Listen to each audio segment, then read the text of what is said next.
Good morning students. तो ये मैं क्वेश्चन नंबर 30 आपको कराने जा रहा हूँ डिमोलिशिंग बैलेंस मेथड का। इस क्वेश्चन में मशीन जो है उसका कुछ पार्ट बेचा जाएगा, जैसे 1/4 1/3 इस तरह से। ठीक है, आपने इससे पहले जो पढ़ा है डिमोलिशिंग बैलेंस मेथड में, उसमें आपने पूरी मशीन को सेल किया है या पूरी मशीन ख़राब हुई है। इसमें कुछ पार्ट ख़राब हुआ है, तो ये थोड़ा सा नया क्वेश्चन है। अच्छे से क्वेश्चन रीड करिएगा, उसके बाद इसको देखिएगा। ठीक है, तो आप बुक से क्वेश्चन खोल लीजिए। क्वेश्चन नंबर 30 है आपकी बुक का। तो चलिए स्टार्ट करते हैं। तो देखिए, सबसे पहले लिखा हुआ है 2012 अक्टूबर को एक मशीन खरीदी है जिसकी लागत है 40,000 की मशीन खरीदी है और इस पे 10% डिप्रिसिएशन लगाने को कहा गया है। क्वेश्चन में देखेंगे, आपको पता चलेगा। ठीक है, तो चलिए स्टार्ट करते हैं। तो अक्टूबर से लेकर आपको 31 मार्च तक डिप्रिसिएशन लगाना है 10%। तो 6 महीने हुए अक्टूबर से मार्च तक, अक्टूबर नवंबर दिसंबर जनवरी फरवरी मार्च, 6 महीने हो गए। तो आपने अक्टूबर से मार्च तक 6 महीने का 40,000 पे 10% लगाएंगे तो 2,000 आएगा आपका डिप्रिसिएशन।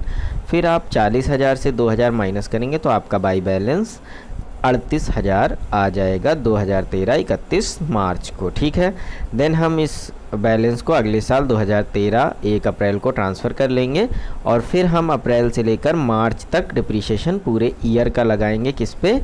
38,000 पे।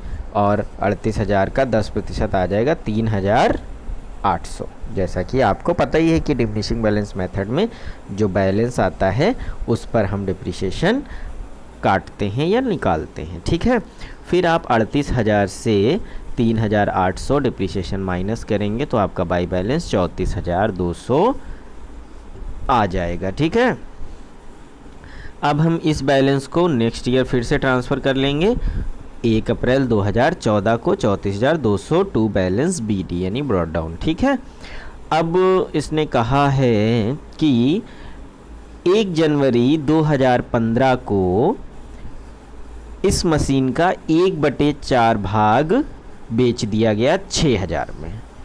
ठीक है, तो हम 2014 से 31 मार्च तक जाते हैं, लेकिन जनवरी में ही इन्होंने 1/4 भाग बेच दिया है। तो पहले हम ये जो 1/4 भाग बेचा गया है इसकी पूरी कैलकुलेशन और इसको हम निपटा लेंगे। ठीक है, तो चलिए 34,200 का 1/4 निकालेंगे।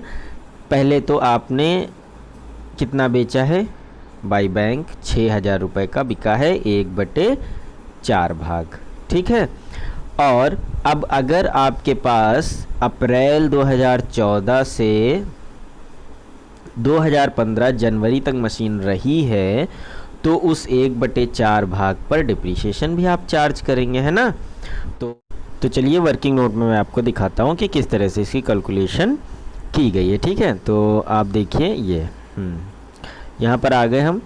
34,200 की मशीन थी, उसका 1/4 भाग यानी चौथाई भाग हम निकाल लेंगे तो 8,550 आपका आया है। यानी ये जो 8,550 रुपये का भाग निकला है, यानी जो 8,550 रुपये की मशीन है उसको हमने बेचा है 6,000 रुपये में, और वो बेची गई है जनवरी 1 2015 को। तो अप्रैल से जनवरी 1 2015 तक का डिप्रिसिएशन हम 85/50 यानी 8,550 पर लगाएंगे। तो आप पहले मंथ काउंट कर लीजिए, अप्रैल मई जून जुलाई अगस्त सितंबर अक्टूबर नवंबर दिसंबर और 1 जनवरी। तो 1 जनवरी मतलब जनवरी नहीं लेंगे, यानी 30-31 दिसंबर तक। तो अब ये दिसंबर तक लेंगे तो आपके कितने महीने हो गए? टोटल हो गए आपके 9 महीने। तो हम पहले देखिए 85/50 पर ये 10% 9 महीने का निकालेंगे तो 641 रुपये 50 पैसे आपका डिप्रिसिएशन आ जाएगा। वो हम अकाउंट्स में बाई डिप्रिसिएशन लिख देंगे बैंक के नीचे। ठीक है, अब आपका प्रॉफिट कैसे निकलेगा? 85/50 से 641.50 डिप्रिसिएशन घटा देंगे और फिर 6,000 रुपये की बिकी थी वो घटा देंगे तो आपका लॉस निकल आएगा 1,908 रुपये 75 पैसे। क्यों? क्योंकि जो मशीन 8,550 की थी वह 6,000 की बिकेगी, तो उस पर 1,908 रुपये 75 पैसे का लॉस होगा। ठीक है, अब 1/4 मशीन हमने बेच ली और इन्होंने यह भी कहा कि 1 जनवरी 2015 को जो मशीन का 1/4 भाग बेचा गया और प्लस उसी दिन एक नई मशीन 15,000 की खरीदी गई, तो जनवरी 1, 2015 टू बैंक 15,000 लिख लेंगे। ठीक है, अब हम 31 मार्च को आ जाएंगे 2015 में, तो 31 मार्च को डिप्रीशिएशन लगाएंगे। तो डिप्रीशिएशन, अब आपके पास क्या मशीन हो गई, जो पहले एक ली थी उसका 1/4 ही बिका है, वो पूरी नहीं बिकी, तो यानी मशीन 1 भी आपके पास रहेगी और मशीन 2 15,000 की ली वो भी रहेगी। तो अब मशीन 1 पर डिप्रीशिएशन कैसे निकालेंगे, 34,200 में से जो आपका 34,200 है, इसमें से आपकी जो 85-50 का भाग निकला था वो बेच दिया है ना, तो आपकी मशीन बचेगी 25,650 रुपये की। तो 25,650 पर आप डिप्रीशिएशन 10% लगाएंगे तो 2,565 रुपये आपका पहली मशीन का डिप्रीशिएशन आ जाएगा पूरे साल का। फिर 15,000 पे आप जनवरी में ली, तो जनवरी से मार्च तो 3 महीने हुए, जनवरी, फरवरी और मार्च, तो 15,000 पर 3 महीने का 10% आप लगाएंगे तो 375 रुपये आपका डिप्रीशिएशन आ जाएगा। उसके बाद